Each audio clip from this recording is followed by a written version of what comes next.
Hello everybody, welcome to Raha Media Health Science Lecture Program. Today we will see Marburg Virus Disease or Marburg hemorrhagic fever. We will see its definition, sign and symptoms, differential diagnosis, transmission mechanisms, diagnosis, treatment, prognosis and prevention.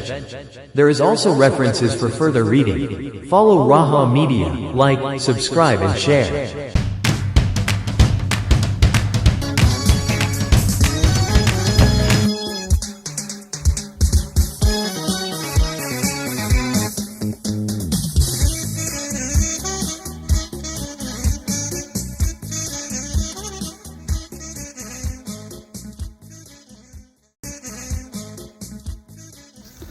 Hello everybody, welcome to Health Science Lecture on Raha Media.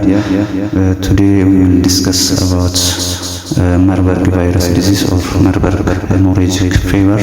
We will see this definition, sign and symptoms, differential diagnosis, transmission, diagnosis, treatment and prognosis. Also we will see how to prevent this disease, and there are also references for further reading.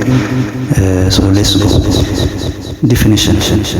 Marburg virus disease is a rare but several viral hemorrhagic fever caused by the Marburg virus, a member of the Filoviridae family, the same family as Ebola virus.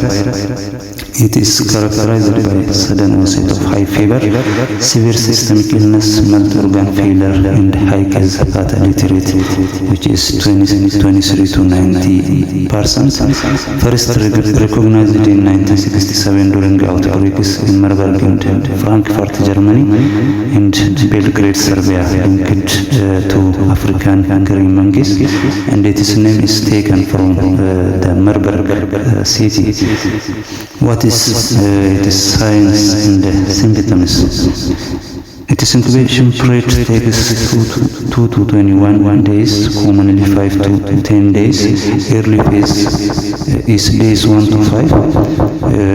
We will see on the patient with this disease, there is sudden high fever, severe headache, severe myalgia or muscle pain, chills, weakness and fatigue.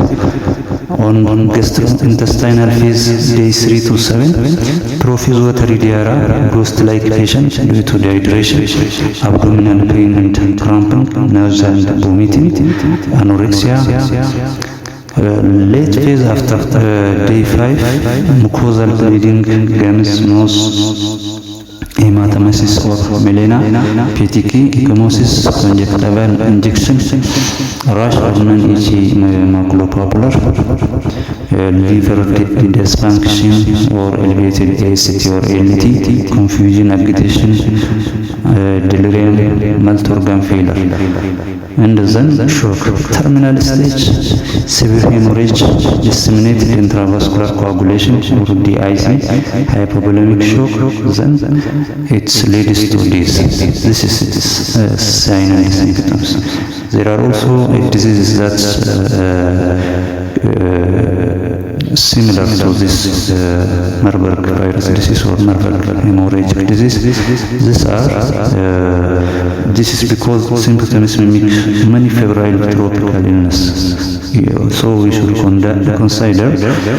should consider viral hemorrhagic fevers, Ebola virus disease, Lassa fever, Crimean Congo hemorrhagic fever, yellow fever, and also there is a disease called Rift Valley fever.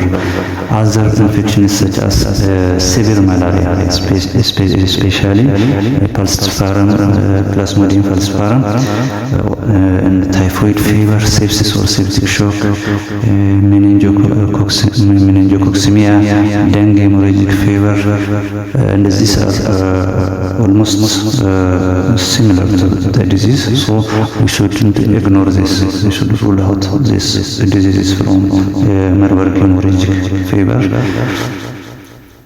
And the other one is a disease that is non-infectious, which is similar to this disease, acute leukemia and autoimmune thrombocytopenic disorders. So we should rule out these diseases. How Marburg virus disease or Marburg hemorrhagic disease transmits? primary from animal to human exposure to fruit bats causes to expose to this disease, because it is natural reservoir entry into caves, especially those who mine with bats, and handling infected non-human primates, consumption of infected bushmeats. These are the causes. Secondary or human to human, direct contact with blood, vomitus, feces, urine, saliva, sweet or infectious late stage semen or virus can persist for months. Contact via broken skin or mucous membrane, contaminated needles, contaminated surfaces, traditional burial practice involving touching the body. So these are the way this disease can transmit. It is not airborne, but droplets during close face-to-face care can transmit infection. So we should take care of these ways of transmission. Diagnosis. Clinical diagnosis: any patient with acute fever and hemorrhagic signs, epidemiological link to suspected outbreak or bat exposure should be suspected of this disease. Laboratory: RT-PCR gold standard, antigen detection ELISA, immunoglobulin M and immunoglobulin G ELISA, virus isolation, high biosafety or BSL for laboratory technique is important, because the person easily exposed to the disease while doing the laboratory test. The other one is CBC findings: leukopenia, thrombocytopenia, elevated liver enzymes, prolonged PT or PTT. These are laboratory signs of Marburg virus. Testing must occur in BSL for laboratories due to extreme risk.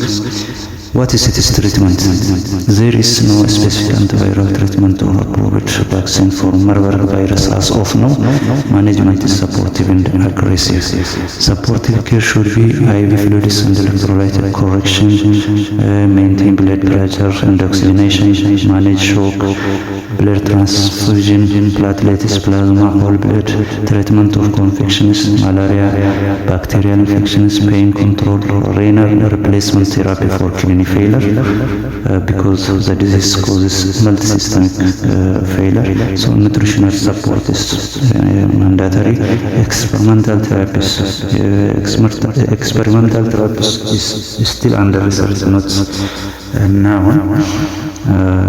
Monoclonal antibodies, antiviral agents such as remdesivir, favipiravir, limited evidence. These are the antivirus medicines that we use for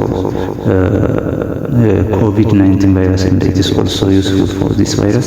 So this is also evidence is limited. It is under research and not supported by experiment. Vaccine candidates are under development, not in the use currently. What is its prognosis? Case fatality, as we explained in the start, it is 23 to 90% depending on strain and treatment quality. So poor prognostic signs. If these signs are seen, it is prognosis is very poor. Severe bleeding, jaundice, shock, high viral load, organ failure. Survivors may experience long-term effects: myalgia, hepatitis, uveitis or vision problems, psychosis or depression, orchitis, fatigue. These signs are indicators of poor prognosis of this disease. It is prevention. Public health measures: surveillance and rapid reporting, isolation of suspected cases, contact tracing, 21 days follow-up, safe burial practice, community awareness, and healthcare worker protection, strict infection prevention and control, use of PPE, gown, glove, N95 mask, face shield, disinfection with chlorine solutions, safe disposal of contaminated items, avoidance of needle reuse, behavioral prevention, avoid caves or mines with batis, because batis are natural reservoir of this virus, avoid bush meats consumption, practice safe sex or condoms for survivors, avoid direct contact with sick individuals. So these are ways of prevention. There are also references if you want further reading, so you can use these references. We will see on other program. Thank you. Have a nice time. See you soon.